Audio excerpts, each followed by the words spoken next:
Hello friends, welcome in my YouTube channel. तो ये video है जब गणपति बप्पा का आगमन हुआ था महाराष्ट्र में तब की। तो मैंने पहले भी ये वीडियो डाला था बट कुछ फॉल्ट के कारण मुझे इसे फिर से डालना पड़ा, तो इग्नोर दैट। बट मतलब कि मैं आपको ये दिखाना चाह रही थी कि पुणे में किस तरह से लोग जो हैं गणपति बप्पा का आगमन करते हैं या किस तरीके से सारा। मैं यहाँ 5 साल से रह रही हूँ बट मेरा भी ये फर्स्ट टाइम एक्सपीरियंस था इतना नज़दीक से।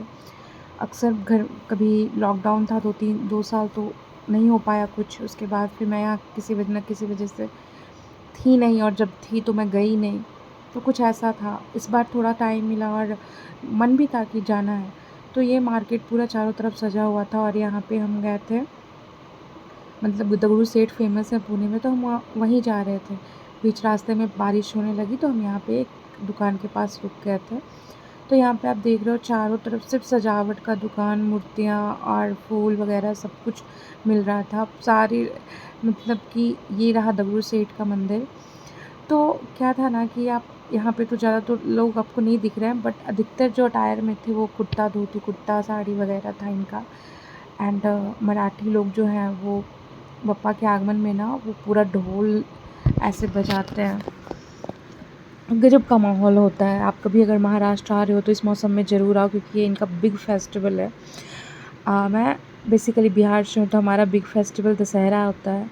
जिस तरह से दशहरे में पंडाल बनाए जाते हैं वहाँ, फिर मूर्तियाँ बनाई जाती हैं अलग अलग तरीके के, 9 दिन उधर भी होते हैं तो 9 दिन तैयारियाँ शुरू होती है। वैसे ही कुछ ऐसा यहाँ भी था, हर तरफ झांकी और पंडाल बनाए हुए थे तरह तरह के, और सबका अलग अलग इम्पोर्टेंस सारे हर जगह का था।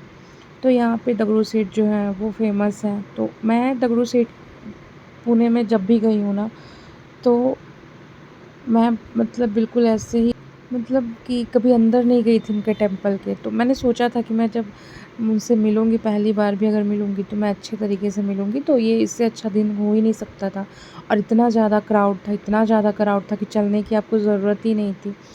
और उसके ऊपर से मुझे तो मेरे हाथ में नारियल था क्योंकि मुझे प्रसाद भी चढ़ाना था। ऐसे आप चाहो तो बस एक मतलब कि ये जो घास होता है ना, वो भी घास तो नहीं कहते उसको, हम लोग कुछ और ही बोलते हैं। गणपति की वो उन पे चढ़ाया जाता है, मतलब जो भी दूब कहते हैं हम लोग उसे, पता नहीं, घास टाइप का ही होता है बट दुभी जो होता है वो अलग होता है। तो वो वहाँ पे चढ़ रहा था तो वो लोग भी, कुछ लोग उसको भी लेकर चढ़ाते हैं। तो मैंने नारियल लिया था। यहाँ पे सारी तरफ चारों तरफ से ढोल ताशा बज रहा था, नगाड़ा बज रहा था, सब लोग नाच रहे थे और बहुत ही अच्छा लग रहा था, मतलब कि क्या बताएँ। फिर यहाँ पे आप देख रहे हो जैसे-जैसे हम लोग नज़दीक आ रहे थे, मतलब क्राउड इतनी ज़्यादा थी कि बस हमें धक्का लग रहा था और हम आगे बढ़ते जा रहे थे। और ये तो फिर भी मतलब नज़दीक का था कि सुबह-सुबह हम गए थे तो ऐसा था हालत। अदरवाइज़ अगर आप लेट से जा रहे हो तो आपको तो बहुत ज़्यादा दिक्कत होगा। वहाँ पे रात-रात में लोग लाइन लगते हैं। मतलब जो भी, कोई 5 दिन गणपति बैठाते हैं, कोई 7 दिन, कोई 9 दिन। तो ऐसे करके सारा था।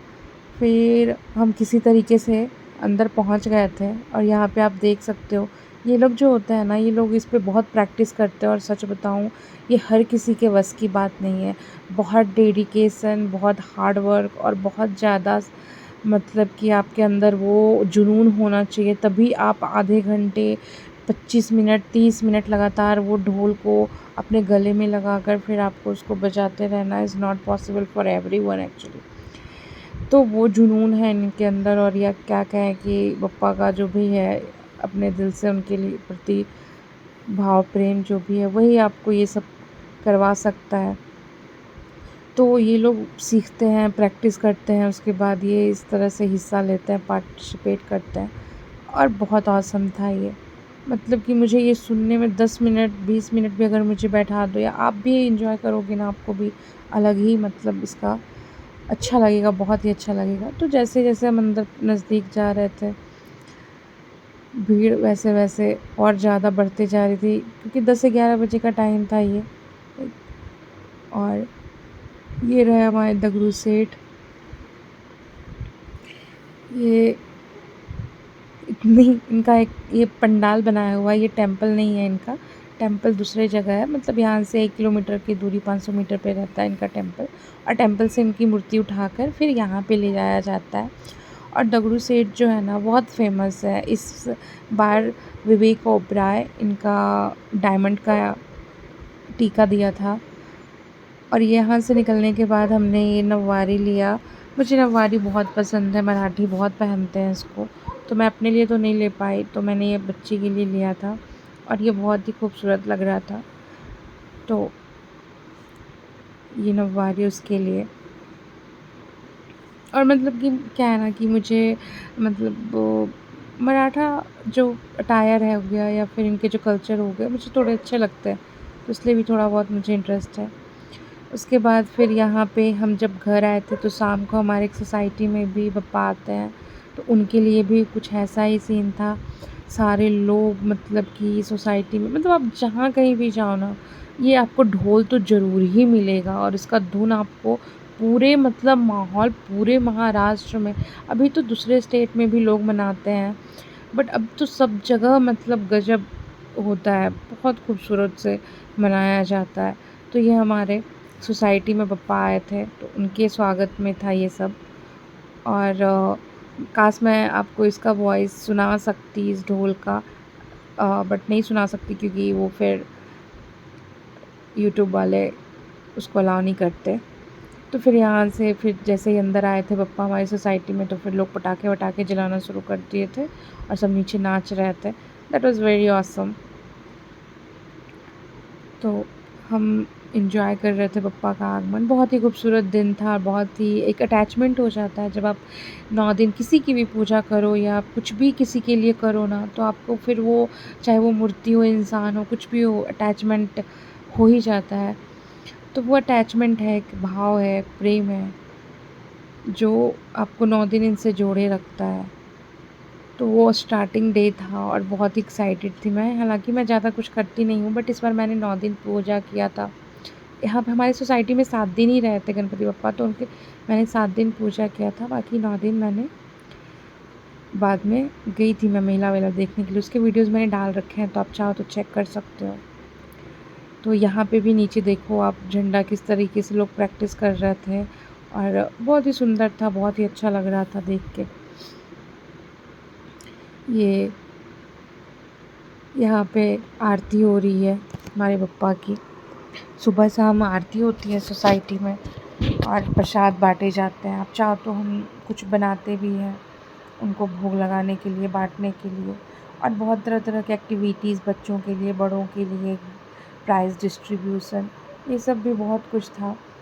तो ये बहुत ही अच्छा लग रहा था। और आरती मुझे 2 मतलब आरतियाँ तो सभी अच्छी होती है, बट 2 आरती ना, एक गणपति बप्पा की आरती और एक विश्वकर्मा पूजा नहीं, सत्यनारायण स्वामी की जो पूजा की आरती होती है, मुझे ये दोनों बहुत अच्छा लगता है। मुझे पूरा का पूरा याद तो नहीं है, पर मैं ऐसे भी गुनगुनाते रहती हूँ। तो ये है ना कि ये हमारा 7 दिन सुबह शाम की जो आरती होती थी, लोग नीचे जमा होते हैं मंदिर में, फिर आपको मतलब अलग ही होता है स्पिरिचुअलिटी आपके अंदर का जो भी है ना, मन बहुत शांत हो जाता है। तो यहाँ पे सभी लोग अपने-अपने तरीके से जिनको जैसे हो रहा था, सभी धर्म के एक्चुअली सभी स्टेट के सोसाइटी में राजस्थानी, गुजराती, मराठी, बिहारी, इनफैक्ट नेपाली भी होते हैं, मुस्लिम भी वगैरह भी रहते हैं, बट वो लोग पूजा नहीं करते, बट सोसाइटी में रहते हैं, तो हाँ, मतलब सभी अच्छा लगता है एक साथ। और यहाँ पे जैसा मैंने बोला था कि लोग जमा होते हैं, फिर यहाँ पे बच्चों के लिए एक्टिविटीज़ होता है, तो ये उनके लिए ही एक्टिविटीज़ था। इनफैक्ट हमारे लिए भी एक्टिविटीज़ था। ये एक मैजिक शो था, उसमें बच्चों को हमें एंटरटेनमेंट के लिए ये भैया आए थे और वो बहुत अच्छे थे, क्या कहते हैं, मस्खरा। तो बहुत मज़ाकिया थे और बहुत मस्तीखोर, तो मतलब बहुत ही अच्छा लगा।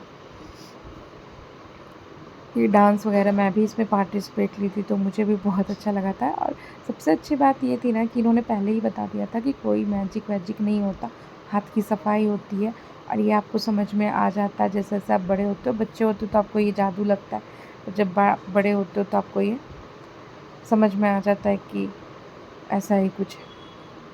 तो ये उनकी बहुत अच्छी बात थी। और ये देखो आप, ये हमें हमारे सामने ऐसे ऐसे नचवा रहे थे, बहुत बहुत हंसी आ रही थी। बहुत अच्छा एंटरटेन था। फिर बच्चों को भी उन्होंने बुलाकर बहुत कुछ बताया, सिखाया, समझाया, एंटरटेन किया। तो ये सब है कि मैं मतलब होता क्या है कि 1 साल में मैं ज़्यादा निकलती नहीं, ज़्यादा लोगों से कम्युनिकेट नहीं करती, ना ही मैं ज़्यादा कुछ इन्वॉल्वमेंट दिखाती हूँ सोसाइटी की चीज़ों में। तो ये एक गणपति है जहाँ मैं थोड़ा बहुत के लिए टाइम स्पेंड करती हूँ, नीचे जाती हूँ, लोगों से मिलती हूँ। अदरवाइज़, और ये था लड्डू जो मैंने अपने घर में बनाया था पप्पा के भोग के लिए। और यहाँ पे जो है वो विसर्जन के लिए पप्पा जा रहे थे, तो उसके लिए भी सारे लोग आरती-वारती करने के बाद ऐसे गाना-वाना बज रहा था, सभी नाच रहे थे। और मतलब मेरा तो एक बहुत ही गहरा अटैचमेंट हो गया था, क्योंकि मैं सुबह-शाम इनके लिए मंदिर जाती थी, इनके पास बात करती थी, इनसे पूजा किया, जो भी था प्रॉब्लम बताया। तो एक अटैचमेंट हो गया कि हाँ भई 9 दिन के लिए एक डिसिप्लिन्ड आपकी दिनचर्या हो जाती है, और आप कुछ करते हो, थोड़ा स्पिरिचुअल करते हो, तो आपको पीस ऑफ माइंड मिलता है, और थोड़ा आप अंदर से क्लीन होते हो, आपकी ऑरा क्लीन होती है। तो ये था हमारा द गुरु सेठ का फ़ोटो।